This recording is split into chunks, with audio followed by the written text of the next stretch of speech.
Hello विद्यार्थियों, स्वागत है आपका मेरे YouTube channel Raghav sir science में। आज हम लोक शिक्षण संचालनालय भोपाल मध्य प्रदेश द्वारा प्रकाशित की गई प्रश्न बैंक में से अध्याय 6 जैव प्रक्रम के महत्वपूर्ण वस्तुनिष्ठ प्रश्नों को सचित्र समझेंगे। इस अध्याय में से 3 अंकों के अर्थात 3 वस्तुनिष्ठ प्रश्न आ रहे हैं। अर्थात यह अध्याय वस्तुनिष्ठ प्रश्नों की दृष्टि से बहुत उपयोगी है, इसलिए आप मेरे इस वीडियो को पूरा देखें। चलिए शुरुआत करते हैं हम इस अध्याय के पहले वस्तुनिष्ठ प्रश्न से। सही विकल्प चुनकर उत्तर लिखिए। वसा को वसीय अम्ल में कौन सा विकर परिवर्तित करता है? हमको बताना है कि वसा का पाचन हमारे शरीर में किस एंजाइम द्वारा किया जाता है। लीजिए हम उत्तर को सरल बना देते हैं।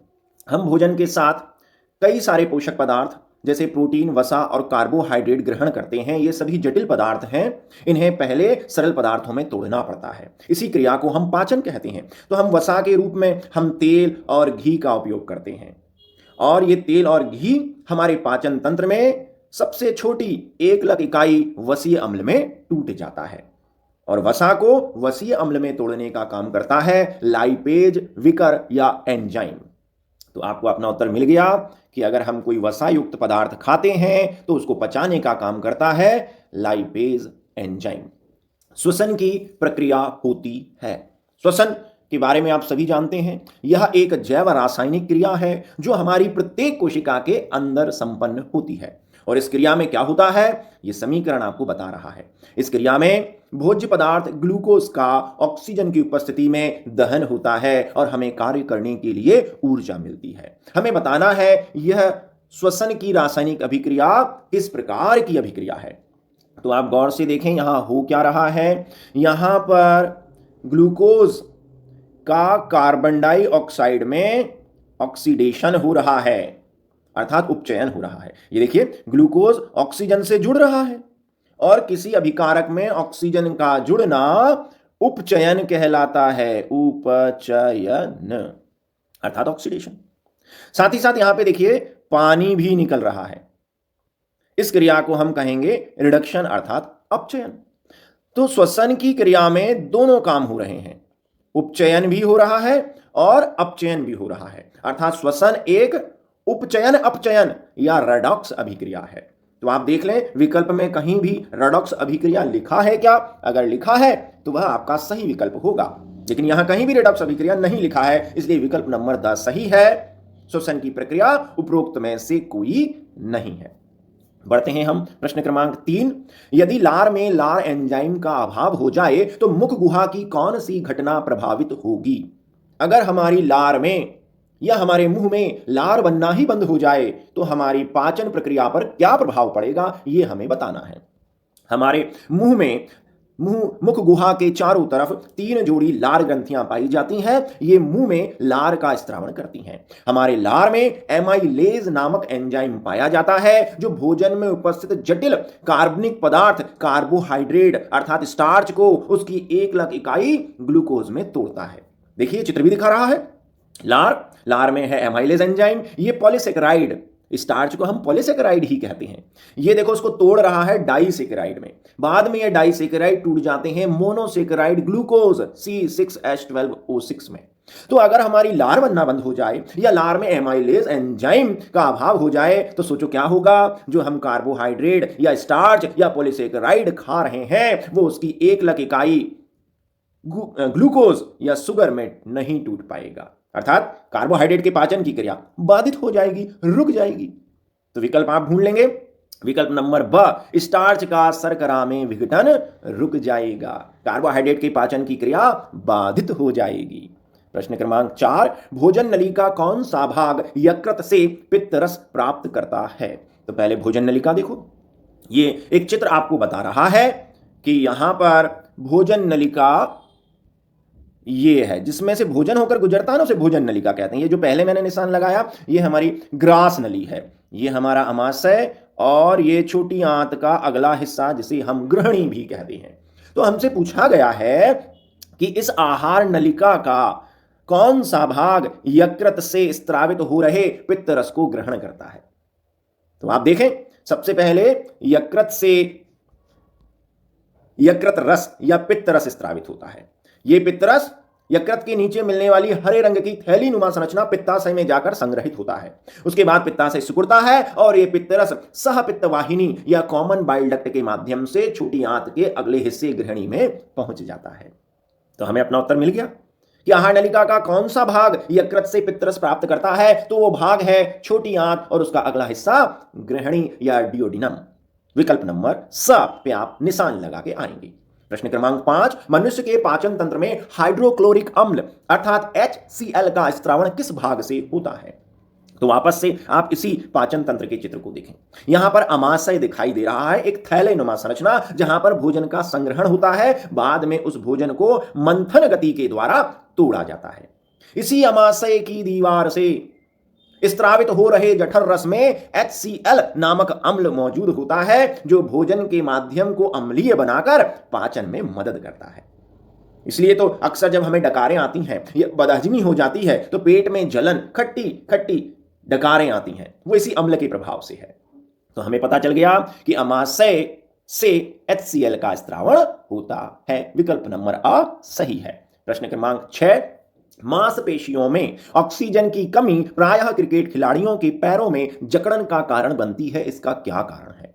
अक्सर हम जब बहुत काम करते हैं, दौड़ते हैं, मेहनत करते हैं तो हमारी पेशियों में जकड़न होने लगती है, हमारी पेशियां थकने लगती हैं, हमें आराम करना पड़ता है। क्यों?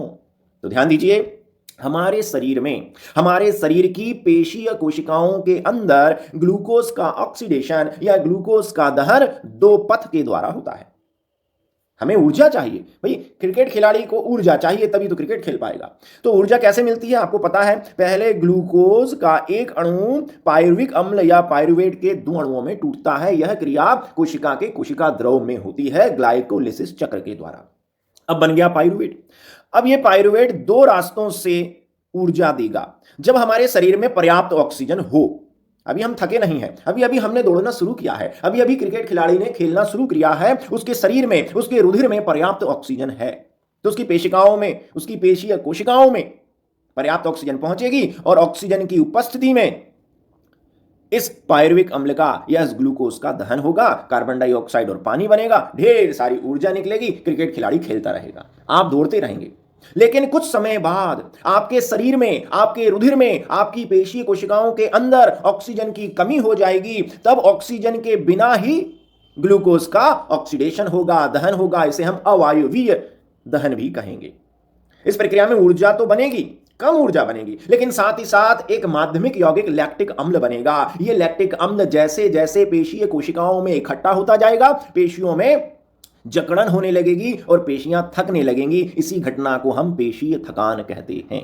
तो आपको समझ में आ गया कि जब आपके शरीर में पर्याप्त ऑक्सीजन है, तब ग्लूकोज का ऑक्सीजन की उपस्थिति में वायवीय दहन हो रहा है, आपको काम करने के लिए ढेर सारी ऊर्जा मिल रही है। लेकिन जब आप लगातार काम करते हैं, दौड़ते हैं, तो आपके शरीर में ऑक्सीजन की कमी हो जाती है। तब ग्लूकोज का दहन ऑक्सीजन के बिना अर्थात अवायवीय रूप से होता है, तब लैक्टिक अम्ल बनता है। इसी लैक्टिक अम्ल के कारण हम थक जाते हैं। तो पता चल गया, सही उत्तर है विकल्प नंबर ब, पायरुवेट का लैक्टिक अम्ल में परिवर्तन ही पेशियों में जकड़न का कारण है, हमारी थकान का कारण है। हम थोड़ा सा फिर आराम करते हैं, सांस लेते हैं, ढेर सारी ऑक्सीजन पेशी कोशिकाओं में पहुंचाते हैं, वो इस लैक्टिक अम्ल को जलाकर खत्म कर देती है, हमारी पेशी थकान भी खत्म हो जाती है, हम वापस खेलने के लिए तैयार हो जाते हैं। प्रश्न क्रमांक 7, अब हम आते हैं रिक्त स्थान की ओर। अमाशय से निकलने वाले प्रोटीन पाचक विकर का नाम लिखिए। अमाशय से निकलने वाला प्रोटीन पाचक विकर। प्रश्न दूसरा देखिए, अग्नाशय से निकलने वाले प्रोटीन पाचक विकर का नाम लिखिए। अर्थात प्रोटीन को पचाने वाले एंजाइम्स के नाम लिखना है। तो पहले तो मैं आपको बताऊं कि हमारे शरीर में प्रोटीन का पाचन करने वाले एंजाइम है पेप्सिन, ट्रिप्सिन और पेप्टाइडेज।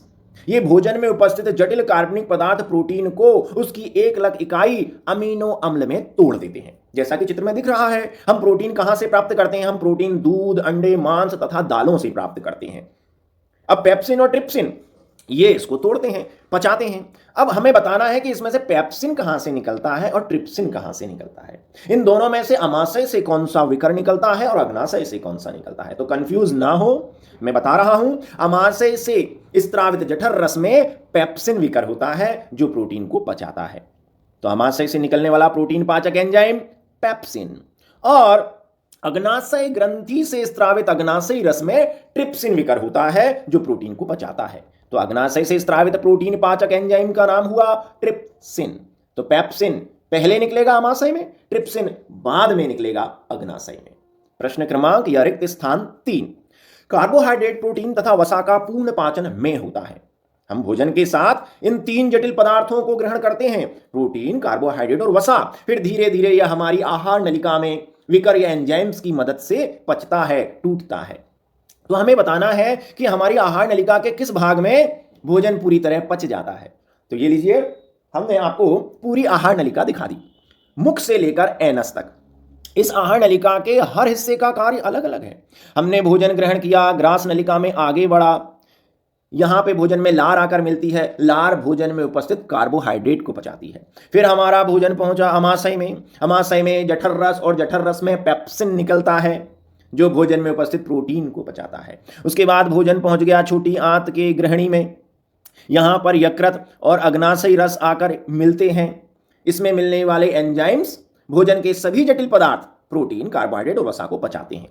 इस प्रकार अगर आप गौर से देखें तो पाएंगे कि जो हमारी छोटी आंत है, स्मॉल इंटेस्टाइन, जो शरीर की या पाचन नलिका का सबसे लंबा और कुंडलित हिस्सा है, यहां तक आते आते हमारा भोजन पूरी तरह पच जाता है। भोजन के सारे जटिल पदार्थ सरल पदार्थों में टूट जाते हैं।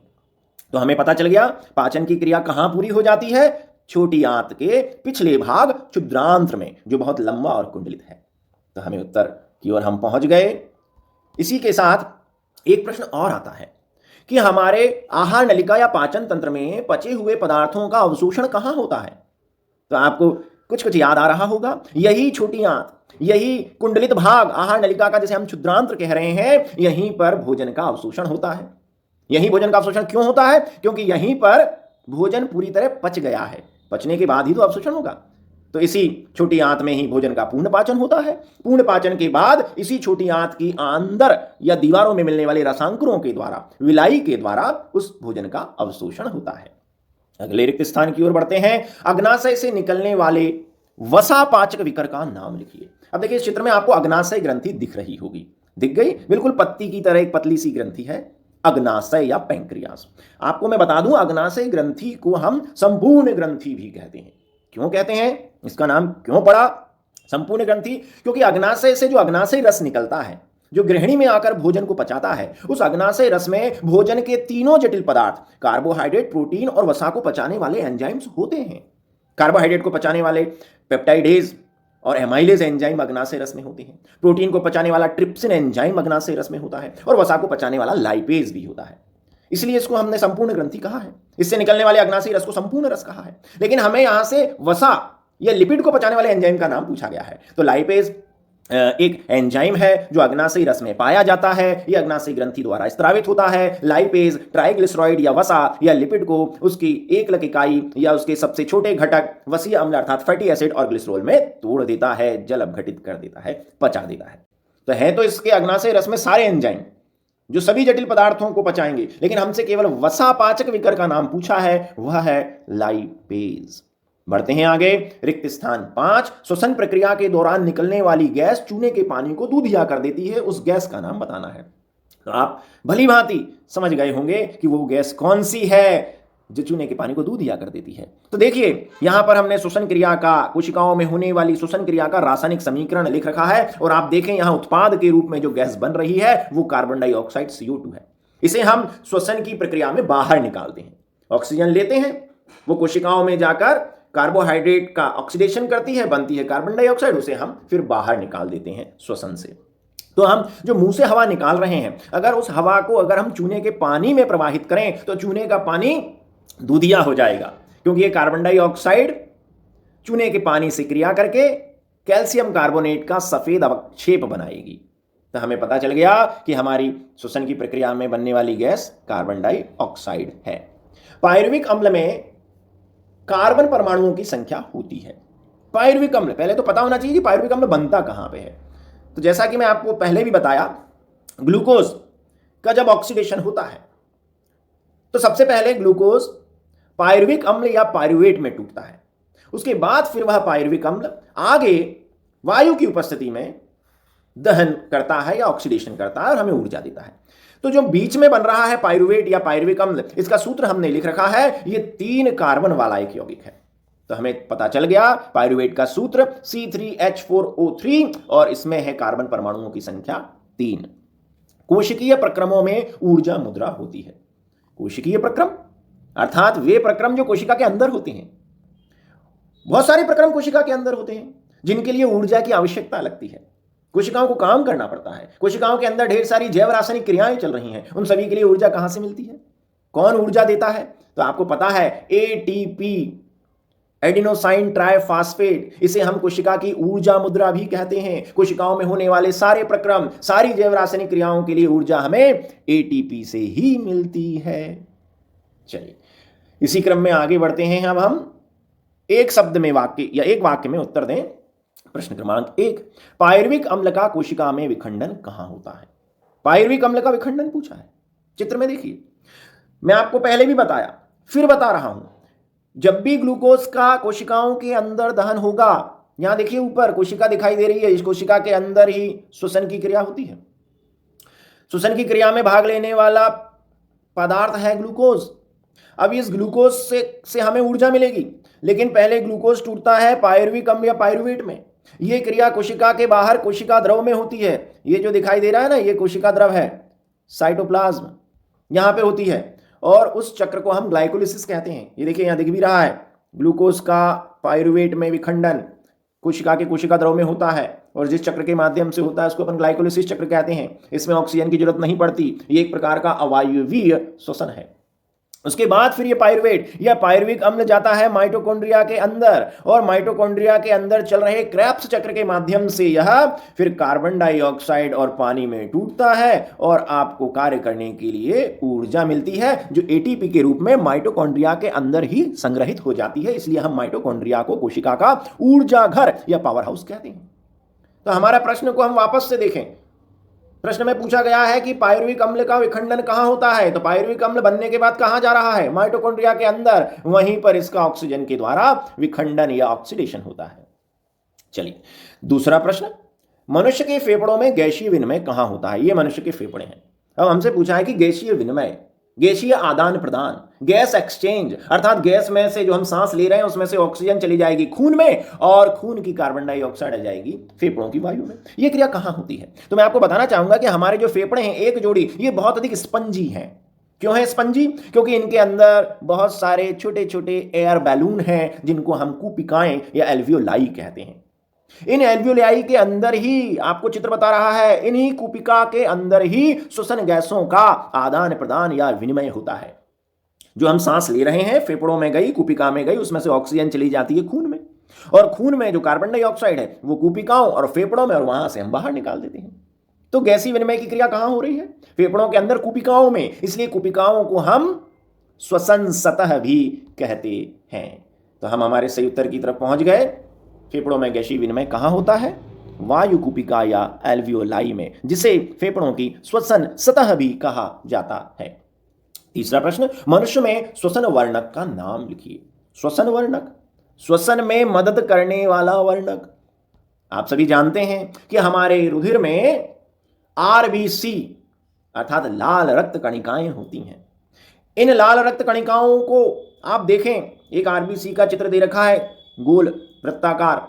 हमारी आरबीसी गोल और वृत्ताकार होती हैं, उभयावतल होती हैं। इनके अंदर आरबीसी एक कोशिका है, लेकिन इसके अंदर देखिए ना तो केंद्रक होता है ना ही कोई कोशिका अंग होता है, केवल श्वसन वर्णक भरा हुआ रहता है, और वो श्वसन वर्णक है हीमोग्लोबिन। ये हीमोग्लोबिन आयरन या लौह तत्व से बनता है। इस हीमोग्लोबिन में ऑक्सीजन को बांधने की क्षमता होती है। जब हम श्वसन करते हैं तो यही आरबीसी के अंदर मिलने वाला हीमोग्लोबिन ऑक्सीजन को बांधकर उसे फेफड़ों से कोशिकाओं तक ले जाता है। तो श्वसन में मदद करने वाला वर्णक कौन सा है? ऑक्सीजन को फेफड़ों से कोशिकाओं तक ले जाने वाला वर्णक कौन सा है? तो आरबीसी के अंदर मिलने वाला वो लाल रंग का वर्णक है हीमोग्लोबिन। चलिए, आपको पता है अगर हमारे शरीर में आयरन की कमी हो जाए, अगर हमारे शरीर में लौह तत्व की कमी हो जाए तो क्या होगा? अगर शरीर में आयरन या लोहे की कमी हो जाए तो हीमोग्लोबिन नहीं बनेगा। हीमोग्लोबिन नहीं बनेगा तो आरबीसी नहीं बनेगी, और आरबीसी नहीं बनेगी तो शरीर में रुधिर की कमी हो जाएगी। उस अवस्था को हम, उस रोग को हम एनीमिया या रक्तअल्पता कहते हैं। अगला प्रश्न, मनुष्य में तरल संयोजी ऊतक किसे कहते हैं? तरल संयोजी ऊतक अर्थात ऐसा ऊतक जिसमें बहने का गुण होता है, जो बहकर शरीर के सभी अंगों और कोशिकाओं को एक दूसरे से जोड़ता है, जो बहकर पदार्थों को शरीर में एक जगह से दूसरी जगह ले जाता है। अब आपको याद आ गया होगा, रुधिर हमारे शरीर में यह काम करता है। रुधिर ही सभी पदार्थों को, पोषक पदार्थों को, श्वसन गैसों को, उत्सर्जी पदार्थों को, दवाइयों को, हार्मोन्स को एक जगह से दूसरी जगह ले जाता है, क्योंकि इसमें बहने का गुण है। तो हमारे शरीर में मिलने वाला तरल संयोजी ऊतक हुआ रुधिर अर्थात रक्त। प्रश्न क्रमांक 5, मछलियों के हृदय में कितने कक्ष होते हैं? भाई मछलियों में भी हृदय होता है, हार्ट, लेकिन उनके हृदय में कक्ष कितने होते हैं? आपको पता है कि हमारे हृदय में 4 कक्ष होते हैं, 2 आलिंद और 2 निलय। लेकिन यहां पर हमने मछली का हृदय दिखाया है। गौर से देखें, मछली के हृदय में केवल 2 ही कक्ष हैं। एक है एट्रियम अर्थात आलिंद और दूसरा है वेंट्रिकल अर्थात निलय। तो मछलियों के हृदय में कितने कक्ष हुए? मात्र 2 कक्ष हुए। तो हम सही उत्तर पे तो तुरंत पहुंच गए, लेकिन मैं आपको कुछ अतिरिक्त चीजें भी बताना चाहूंगा। यहां पर आप गौर से देखें तो ये जो ऊपर हैं ये गिल्स हैं, गलफड़े, जिससे मछलियां सांस लेती हैं पानी में। अब देखिए, गलफड़े और ये जो है नीचे, ये शरीर के अंग हैं, शरीर की सारी कोशिकाएं। अब शरीर की कोशिकाओं से अशुद्ध अर्थात नीला रुधिर आया, कार्बन डाइऑक्साइड रुधिर पहले आलिंद में आया, आलिंद से निलय में आया और वहां से चला गया फेफड़ों में शुद्ध होने के लिए। रुधिर में से कार्बन डाइऑक्साइड बाहर निकल गई, ऑक्सीजन को रुधिर में घोल दिया गया। देखिए रुधिर शुद्ध हो गया, लाल रंग का हो गया। उसके बाद ये पुनः हृदय में नहीं जा रहा, ये सीधे गलफड़ों से अंगों की ओर चला गया, फिर अंगों से हृदय में आया, फिर गिल्स में गया, वहां से शुद्ध होकर सीधे अंगों को चला गया। तो मछलियों के हृदय में रुधिर केवल एक बार ही होकर गुजर रहा है, वो भी अशुद्ध रूप से। 2 बार नहीं गुजर रहा, केवल एक ही बार गुजर रहा है। इसलिए मछलियों में जो परिसंचरण तंत्र पाया जाता है उसे इकहरा परिसंचरण तंत्र या सिंगल सर्कुलेटरी सिस्टम कहते हैं। और इनके हृदय को सिरा हृदय या वीनस हार्ट भी कहा जाता है, क्योंकि इनके हृदय से केवल अशुद्ध रुधिर ही होकर गुजरता है, नीला रुधिर ही होकर गुजरता है, लाल रुधिर या शुद्ध रुधिर नहीं गुजरता, जैसा कि चित्र में दिख रहा है। तो मछलियों के हृदय में कितने कक्ष हैं? 2, 1 आलिंद 1 निलय। मेंढक 3, 2 आलिंद 1 निलय। इसी प्रकार सरीसृपों के जो रेंगने वाले प्राणी हैं जैसे सांप, गिरगिट, इनके हृदय में भी 3 ही कक्ष होते हैं, 2 आलिंद 1 निलय। लेकिन सरीसृपों में एक उच्च वर्ग भी है जिसे हम मगरमच्छ या घड़ियाल कहते हैं, उनके हृदय में फिर 4 कक्ष हो जाते हैं। उसके बाद आते हैं पक्षी और मनुष्य, जिनके हृदय में स्पष्ट 4 कक्ष होते हैं। चलिए, काफी अतिरिक्त जानकारी मैंने आपको दे दी, हो सकता है कि उनमें से भी कोई वस्तुनिष्ठ प्रश्न पूछा जाए। पौधों में भोजन का परिवहन किसके द्वारा होता है? ये देखिए चित्र बता रहा है। पौधों में पदार्थों के परिवहन के लिए 2 ऊतक पाए जाते हैं, संवहनी ऊतक, जिन्हें हम जाइलम और फ्लोएम कहते हैं। जो जाइलम संवहनी ऊतक है वो पानी को नीचे से ऊपर ले जाता है। ये देखो, जड़ों ने पानी का अवशोषण किया और वो पानी पहुंच गया पत्तियों में। अब पत्तियों में क्या होता है? पत्तियों में प्रकाश संश्लेषण की क्रिया होती है। वहां पानी और कार्बन डाइऑक्साइड, हरित लवक और सूर्य के प्रकाश की उपस्थिति में भोजन अर्थात ग्लूकोज या स्टार्च का निर्माण किया जाता है। अब पत्तियों में भोजन बन गया, लेकिन इकट्ठा कहां होता है? तनों में, जड़ों में और फलों में। तो पत्तियों में बनने वाले भोजन को कौन पौधों के अन्य अंगों तक ले जाएगा? तो वो संवहनी ऊतक है फ्लोएम, जो पत्तियों में बनने वाले भोजन को ऊपर से नीचे जड़ों में लाता है, जड़ों को इकट्ठा कर देता है। जड़ें फूल जाती हैं, जैसे गाजर, मूली, सलजम, चुकंदर। तो हमें पता चल गया कि पौधों में 2 संवहनी ऊतक पाए जाते हैं, एक है जाइलम, दूसरा है फ्लोएम। जाइलम नीचे से ऊपर जल का संवहन करता है और फ्लोएम पत्तियों में प्रकाश संश्लेषण की क्रिया के द्वारा बनने वाले भोजन का ऊपर से नीचे संवहन करता है। अब इन दोनों में से कोई सा भी प्रश्न आ सकता है। अभी जो हमसे पूछा है वो है भोजन का परिवहन करने वाला संवहनी ऊतक फ्लोएम। अगला प्रश्न 7वां, मानव में उत्सर्जन तंत्र की क्रियात्मक इकाई क्या है? उत्सर्जन तंत्र, ये लीजिए उत्सर्जन तंत्र मिल गया। इसकी क्रियात्मक इकाई, अब क्रियात्मक का मतलब है कि उत्सर्जन तंत्र में मूत्र का निर्माण वास्तव में कहां हो रहा है। तो आप जानते हैं कि उत्सर्जन तंत्र में वृक्क या जो किडनी है वो मुख्य या प्राथमिक अंग है। ये किडनियां ही मूत्र बनाती हैं। अब इन किडनियों के अंदर देखिए, किडनी के अंदर बहुत सारी कुंडलित नलिकाएं, लाखों की संख्या में किडनी के अंदर मिलने वाली इन कुंडलित नलिकाओं या कोशिकाओं को हम नेफ्रॉन या वृक्काणु कहते हैं। यही वृक्काणु, यही नेफ्रॉन रुधिर को छानते हैं, रुधिर में से नाइट्रोजन युक्त उत्सर्जी पदार्थों को मूत्र के रूप में अलग कर देते हैं। तो वास्तव में काम कौन कर रहा है? पूरा उत्सर्जन तंत्र नहीं कर रहा, किडनियां कर रही हैं। किडनी के अंदर काम कौन कर रहा है? किडनी के अंदर काम कर रहे हैं नेफ्रॉन। तो नेफ्रॉन हमारे उत्सर्जन तंत्र की या वृक्क की संरचनात्मक एवं क्रियात्मक इकाई है। इसलिए हम वृक्काणु या नेफ्रॉन को डायलिसिस के थैले भी कहते हैं, क्योंकि यही रुधिर को छानकर मूत्र बनाते हैं। अगला प्रश्न 8वां, एक कृत्रिम वृक्क द्वारा नाइट्रोजनी अपशिष्ट पदार्थों को बाहर निकालने की युक्ति का क्या नाम है? कभी कभी वृद्धावस्था में हमारी किडनियां खराब हो जाती हैं, किडनी खराब हो गई, अब रुधिर को कौन छानेगा, रुधिर से उत्सर्जित पदार्थों को कौन अलग करेगा, मूत्र कौन बनाएगा? तो आप जानते हैं अगर हमारी किडनियां खराब हो जाएं तो अस्पताल में जाना पड़ता है, वहां पर कृत्रिम वृक्क, आर्टिफिशियल किडनी अर्थात कुछ मशीनें होती हैं जो हमारे रुधिर को छानती हैं, रुधिर में से उत्सर्जित पदार्थों को अलग करती हैं, वृक्क जैसा काम करती हैं। इनको हम कृत्रिम गुर्दे और इस क्रिया को हम अपोहन या डायलिसिस भी कहते हैं। उम्मीद है यह वीडियो आपको पसंद आया होगा। इस पूरे वीडियो में से 3 प्रश्न परीक्षा में आ रहे हैं, इन्हें अपने मित्रों को अवश्य शेयर करें। बहुत बहुत धन्यवाद।